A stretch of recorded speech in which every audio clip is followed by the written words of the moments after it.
September নার্সিংহোমে ভর্তি হয়েও আমাকে বাড়ি রিটার্ন যেতে হয়েছিল। তার কারণ হচ্ছে আমার অবস্থা নাকি ভালো ছিল না। যেই নার্সিংহোমে আমি অ্যাডমিশান নিয়েছিলাম সেখানে আইসোলেশন নেই, আমাকে সিজারের পরে আইসোলেট করতে হবে বলে নার্সিংহোম থেকে আমাকে রিটার্ন দেয়।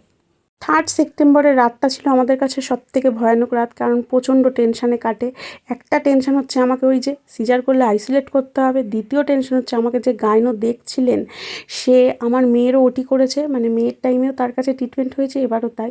তার একটা পার্সোনাল প্রবলেমে সে তার নিজের বাড়ি চলে গেছে, 3 দিনের মধ্যে সে আসতে পারবে না। এদিকে আমার বেবি মুভমেন্ট করছে না, আমার অবস্থা কাহিল হয়ে যাচ্ছে।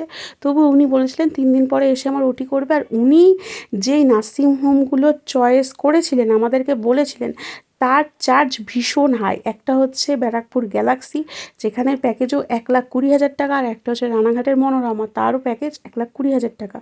কিন্তু আইসোলেশন চার্জ হচ্ছে পার ঘন্টায় 20,000 টাকা, যেটা আমাদের পক্ষে সম্ভবই না। তো পরের দিন তোমাদের দাদা পুরো গাড়ি নিয়ে এসে চলে এসেছে যে আজকে যেখানেই হোক ওটি করাবোই। আমরা সব ভেবে চিনতে কোথায় গেলাম, জেএনএমতে, যেহেতু কল্যাণী মেডিকেল কলেজ ওটা, ওখানে গেলাম। ওখানে আমার সব রিপোর্ট দেখলো, দেখে বলল আমাদের এখানে রাখা সম্ভব হবে না, এনাকে আইসোলেট করতেই হবে। শুনে আমার আরও টেনশান হচ্ছিলো, কিন্তু ওদের সামনে আমি টেনশান দেখাইনি। ওদের টেনশানেই আমার টেনশান হচ্ছে, কিন্তু শুনেও আমার টেনশান হচ্ছিলো। যাই হোক, আমার বাবা যেহেতু কোয়াক ডাক্তারি করে, উনি একেবারে নিয়ে চলে যায় আমার বাবা আমাকে কার্নিভালে। তো কার্নিভালেই আমার সিজার হয়, কিন্তু কার্নিভালে সিজার হতে অনেক সময় লেগেছে। ওখানে ওরা টেনশান করছিলো যে কে আইসোলেশনে হয়তো দিতে হবে, কিন্তু না, হয়নি। প্রায় 2.5 ঘন্টা আমার ওটি হয়। এমনকি 4 দিন আমাকে না খাইয়ে রেখেছিল, যেখানে সিজার হলে 1 দিন কি 2 দিন না খাইয়ে রাখে, সেখানে আবার 4 দিন। আর বারবার আসছে, 30 মিনিট পরপরই প্রেশার চেক করতে আসছে। আর আমার প্রেশার ভীষণ হাই ছিল, 160-এর নিচে নাম ছিলই না আমার প্রেশার। তো বারবার বলছে খিচুড়ি না হয়, একে আইসোলেট না করতে হয়।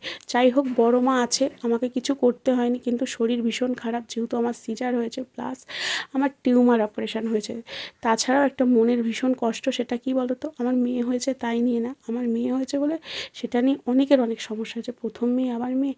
দেখো আমার লক্ষ্মীকে দেখে না আমার কোনো কষ্ট আর নেই, সব কষ্ট লাঘব হয়ে